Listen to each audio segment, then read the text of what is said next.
Hello students, आज हम class 9 chemistry के एटम्स एंड मॉलिक्यूल्स चैप्टर को कंटिन्यू करेंगे।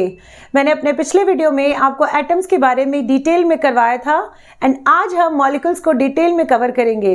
तो चलिए स्टार्ट करते हैं हम आज का video which is based on atoms and molecules. सबसे पहले हम मॉलिक्यूल्स के इंट्रोडक्शन को समझते हैं। मॉलिक्यूल्स क्या होते हैं?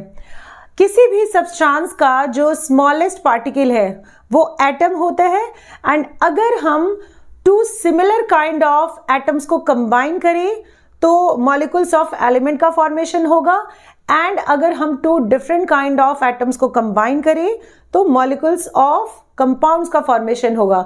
जैसे फॉर एग्जांपल अगर हम हाइड्रोजन और हाइड्रोजन इन दोनों को कंबाइन करते हैं, ये दोनों बॉन्ड बनाकर एग्जिस्ट करते हैं एटमॉस्फेयर में एंड जब ये दोनों कंबाइन होंगे तो ये H2 हाइड्रोजन मॉलिक्यूल्स का फॉर्मेशन करते हैं।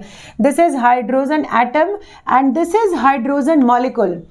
कभी भी एटमॉस्फेयर में एटम्स अलोन एग्जिस्ट नहीं करते हैं, ये ऑलवेज मॉलिक्यूल्स के फॉर्म में एग्जिस्ट करेंगे। अगर हम हाइड्रोजन और ऑक्सीजन को two different kind of atom को कंबाइन करें तो इन दोनों के कॉम्बिनेशन से क्या बनेगा? H2O and this is molecule of compound.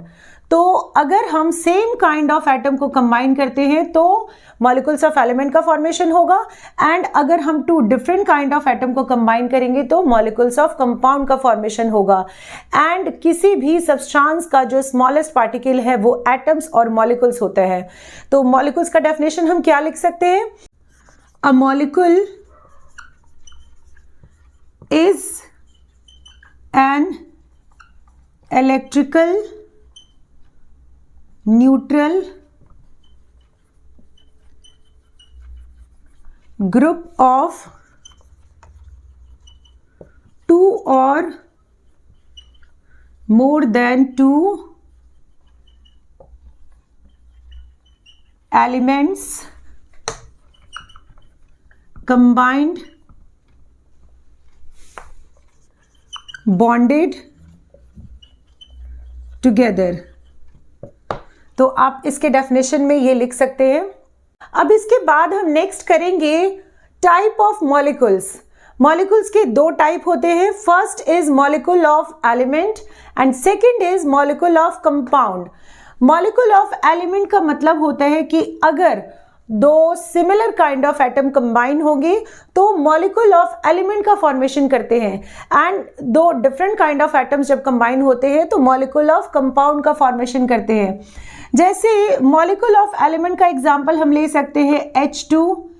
H2 में सिर्फ और सिर्फ हाइड्रोजन एटम कंबाइन होते हैं और ये दोनों मिलकर एक बॉन्ड का फॉर्मेशन करते हैं and they are electrically neutral in nature. इस पे कोई चार्ज नहीं होगा, मॉलिक्यूल्स पे कोई चार्ज नहीं होता है। इसी तरह से अगर हम O2 की बात करें तो O2 में ऑक्सीजन और ऑक्सीजन कंबाइन होंगे एंड ये O2 मॉलिक्यूल्स का फॉर्मेशन करते हैं, यानी ऑक्सीजन मॉलिक्यूल्स का फॉर्मेशन करते हैं। एंड इसके अलावा भी हम बहुत सारे एग्जांपल लिख सकते हैं, जैसे क्लोरीन मॉलिक्यूल्स, ये क्या कहते हैं, Br2 molecules, I2 molecules, iodine molecules etcetera. अगर हम मॉलिक्यूल ऑफ कंपाउंड का एग्जांपल ले तो मॉलिक्यूल ऑफ कंपाउंड का एग्जांपल हो सकता है H2O हो सकता है। इसमें हाइड्रोजन और ऑक्सीजन कंबाइन होकर H2O मॉलिक्यूल का फॉर्मेशन करते हैं, वाटर मॉलिक्यूल का फॉर्मेशन करते हैं and this is an example of molecule of compound. अगर हम CO2 ले, CO2 तो इसमें कार्बन और ऑक्सीजन ये दोनों मिलकर बॉन्ड का फॉर्मेशन करेंगे and CO2 is electrically neutral in nature and ये कार्बन डाइऑक्साइड मॉलिक्यूल्स का फॉर्मेशन करते हैं। तो मॉलिक्यूल ऑफ कंपाउंड के एग्जांपल में हम H2O ले सकते हैं, CO2 ले सकते हैं, इवन हम NH3 एमोनिया मॉलिक्यूल्स ले सकते हैं एंड सो ऑन। बहुत सारे एग्जाम्पल हम इसमें ले सकते हैं। इसके बाद नेक्स्ट हम करेंगे एटॉमिसिटी। सबसे पहले हम एटॉमिसिटी को समझते हैं कि एटॉमिसिटी का मतलब क्या होता है। अगर हमने सपोज दैट हमने P4 लिया, मींस फॉस्फोरस मॉलिक्यूल, तो इसमें कितने एटम फॉस्फोरस प्रेजेंट है, इसमें 4 एटम ऑफ फॉस्फोरस प्रेजेंट है। P4 का मतलब होता है कि इसमें 4 फॉस्फोरस कंबाइन होंगे एंड ये सब एक दूसरे के साथ बॉन्ड बनाएंगे और बॉन्ड बनाने के बाद P4 मॉलिक्यूल का फॉर्मेशन करेंगे। तो एटॉमिसिटी का मतलब क्या होता है? The number of atom present in one molecule, that is atomicity. तो अब मैं इसकी डेफिनेशन को लिख देती हूं यहां। इसका डेफिनेशन होगा the number of atoms present in one molecule of an element is called atomicity। Next हम कुछ एलिमेंट्स के एटॉमिसिटी को करेंगे। इसमें मैंने सबसे पहले इनर्ट गैस के एलिमेंट्स को लिया है। इनर्ट गैस में फर्स्ट है helium, neon, argon, krypton, xenon and radon. इन सब की एटॉमिसिटी होगी 1, क्योंकि इनर्ट गैस किसी भी दूसरे एलिमेंट्स के साथ कंबाइन नहीं होते हैं एंड इनका जब मॉलिक्यूल का फॉर्मेशन होता है तो इसमें ये सिंगल एलिमेंट्स एग्जिस्ट करते हैं। जैसे अगर हम हीलियम के मॉलिक्यूल्स को देखें तो हीलियम में एटम में भी He एग्जिस्ट होगा एंड इसके मॉलिक्यूल्स में भी He ही होगा, यानी इन सब की एटॉमिसिटी क्या होगी? 1। एंड 1 एटॉमिसिटी को हम मोनो एटॉमिक के नाम से जानते हैं, मोनो एटॉमिक। तो ये जितने भी एलिमेंट्स हैं इनर्ट गैस के, ये सारे के सारे मोनो एटॉमिक एलिमेंट्स होंगे। नेक्स्ट अब हम इन मेटल्स के एटॉमिसिटी को करेंगे। मेटल्स का जो एटॉमिसिटी है वो मेनली 1 होता है। ये एटम्स के फॉर्म में भी सेम एग्जिस्ट करते हैं एंड मॉलिक्यूल्स के फॉर्म में भी सेम तरीके से एग्जिस्ट करते हैं। जैसे सोडियम Na के फॉर्म में एग्जिस्ट करेगा एटम्स में भी एंड मॉलिक्यूल्स के फॉर्म में भी Na होगा, यानी इसकी एटॉमिसिटी क्या होगी? 1। मैग्नीशियम की एटॉमिसिटी भी होगी 1। नेक्स्ट है एल्यूमिनियम, ये Al के फॉर्म में एग्जिस्ट करता है एंड इसकी एटॉमिसिटी भी होती है 1। कॉपर Cu के फॉर्म में एग्जिस्ट होगा एंड इसकी एटॉमिसिटी भी होगी 1। अगर हम आयरन लेंगे तो आयरन की एटॉमिसिटी भी होगी 1, ये Fe के फॉर्म में एग्जिस्ट करेगा। एंड कार्बन एक नॉन मेटल है लेकिन इसकी एटॉमिसिटी भी होती है 1। एंड ये सारे के सारे ये मोनो एटॉमिक होंगे, इनकी एटॉमिसिटी को हम मोनो एटॉमिसिटी के नाम से जानते हैं। नेक्स्ट अब हम इन नॉन मेटल्स की एटॉमिसिटी को करेंगे। सबसे पहला है इसमें हाइड्रोजन एटम्स के फॉर्म में H के फॉर्म में एग्जिस्ट करता है, लेकिन जब ये मॉलिक्यूल्स बनाता है तो मॉलिक्यूल्स में 2 हाइड्रोजन एटम कंबाइन होकर H2 मॉलिक्यूल्स का फॉर्मेशन करते हैं, यानी इसमें 2 हाइड्रोजन एटम कंबाइन हुए। इट मींस इसकी एटॉमिसिटी क्या होगी? इसकी एटॉमिसिटी होगी 2। अगर हम नाइट्रोजन लें तो नाइट्रोजन जो है मॉलिक्यूल्स के फॉर्म में N2 फॉर्म में एग्जिस्ट करता है एंड इसकी एटॉमिसिटी भी होगी 2। ऑक्सीजन O2 के फॉर्म में एग्जिस्ट करेगा, इसकी एटॉमिसिटी भी होगी 2। क्लोरीन Cl2 के फॉर्म में एग्जिस्ट करता है, इसकी एटॉमिसिटी भी होगी 2। ब्रोमीन Br2 के फॉर्म में एग्जिस्ट करेगा एंड इसकी एटॉमिसिटी भी होगी 2। आयोडीन I2 के फॉर्म में एग्जिस्ट करेगा एंड इसकी एटॉमिसिटी भी होगी 2। एंड इन सब को हम डाई एटॉमिक मॉलिक्यूल्स के नाम से जानते हैं। नेक्स्ट अब हम करेंगे ओजोन की एटॉमिसिटी। ओजोन में 3 ऑक्सीजन मॉलिक्यूल्स कंबाइन होकर O3 का फॉर्मेशन करते हैं, यानी इसकी एटॉमिसिटी क्या होगी? इसकी एटॉमिसिटी होगी 3, क्योंकि इसमें 3 ऑक्सीजन एटम्स कंबाइन होंगे एंड इस 3 एटॉमिसिटी वाले मॉलिक्यूल्स को हम ट्राई एटॉमिक के नाम से जानते हैं। नेक्स्ट इज फॉस्फोरस की एटॉमिसिटी होती है 4, क्योंकि इसमें 4 फॉस्फोरस मॉलिक्यूल्स कंबाइन होकर P4 मॉलिक्यूल का फॉर्मेशन करेंगे। इसकी एटॉमिसिटी होगी 4 एंड इसे हम टेट्रा एटॉमिक मॉलिक्यूल्स कह सकते हैं। नेक्स्ट इज सल्फर की एटॉमिसिटी होती है 8, क्योंकि इसमें 8 सल्फर एटम कंबाइन होकर S8 मॉलिक्यूल का फॉर्मेशन करते हैं एंड इसे हम ऑक्टा एटॉमिक मॉलिक्यूल्स के नाम से जानते हैं। नेक्स्ट हम करेंगे मॉलिक्यूल ऑफ कंपाउंड।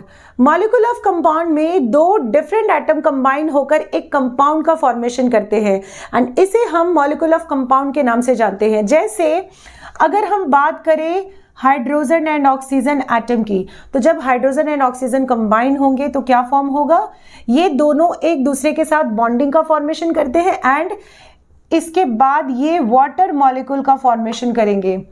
अगर हम कार्बन डाइऑक्साइड बनाते हैं, जैसे कार्बन और ऑक्सीजन को कंबाइन करें, तो कार्बन और ऑक्सीजन कंबाइन होने के बाद CO2 का फॉर्मेशन करेगा and this is molecule of compound.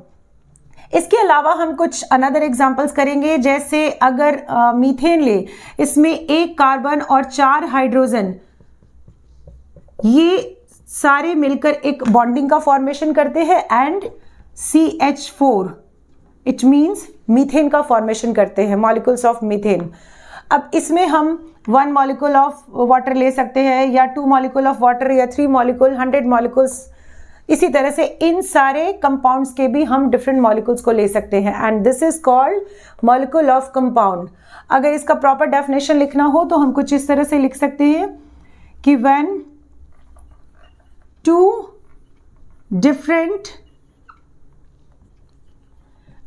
different atoms are combined,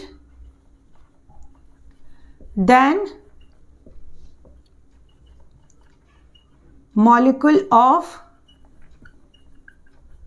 compound is formed। अब हम नेक्स्ट इन कंपाउंड्स के फॉर्मूला एंड इनमें प्रेजेंट एटम्स को करेंगे। इसमें फर्स्ट है वाटर। वाटर का फॉर्मूला होगा H2O एंड H2O में कौन कौन से एटम प्रेजेंट है, इसमें हाइड्रोजन एंड ऑक्सीजन प्रेजेंट है, तो यहाँ H एंड O लिखेंगे। Next is carbon dioxide. Carbon dioxide का फॉर्मूला होगा CO2 एंड इसमें कार्बन और ऑक्सीजन ये 2 एटम प्रेजेंट है। Next is sulphur dioxide. Sulphur dioxide का फॉर्मूला होता है SO2, इसमें सल्फर एंड ऑक्सीजन प्रेजेंट है। Next ammonia.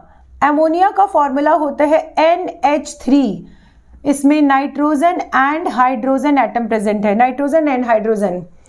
Next is methane. Methane का फॉर्मूला होगा CH4, इसमें कार्बन और हाइड्रोजन प्रेजेंट है, तो यहाँ C एंड H लिखेंगे। Next is ethanol. इथेनॉल का फॉर्मूला होता है C2H5OH, इसमें कार्बन और यहाँ पे भी हाइड्रोजन है और यहाँ भी हाइड्रोजन है, मीन्स हाइड्रोजन प्रेजेंट है एंड ऑक्सीजन प्रेजेंट है, तो इसका हम लिखेंगे carbon, hydrogen and oxygen atom are present in ethanol. Next is hydrogen chloride. Hydrogen chloride का फॉर्मूला होगा HCl एंड इसमें कौन कौन से एटम प्रेजेंट है, इसमें हाइड्रोजन एंड क्लोरीन प्रेजेंट है, तो यहाँ लिखेंगे hydrogen and chlorine. Next is carbon tetrachloride. Tetra का मतलब होता है 4, यानी इसमें क्लोरीन 4 एटम प्रेजेंट है, इसका फॉर्मूला होगा CCl4, इसमें कार्बन और क्लोरीन एटम प्रेजेंट है, तो यहाँ लिखेंगे carbon and chlorine. Next is hydrogen sulphide. Hydrogen sulphide का फॉर्मूला होता है H2S एंड इसमें कौन कौन से एटम प्रेजेंट है, हाइड्रोजन एंड सल्फर प्रेजेंट है इसमें। Next is carbon disulphide. Carbon disulphide का फॉर्मूला होता है CS2 एंड इसमें carbon and sulphur atom present होंगे। मैं आपको इस चैप्टर में आगे फॉर्मूला मेकिंग भी सिखाऊंगी, लेकिन फिलहाल के लिए आपको इन फॉर्मूला को लर्न करना होगा। मॉलिक्यूलर मास और फॉर्मूला मास को करेंगे। सबसे पहले मैं आपको मॉलिक्यूलर मास और फॉर्मूला मास के बारे में बता देती हूँ कि मॉलिक्यूलर मास क्या होता है एंड फॉर्मूला मास क्या होता है।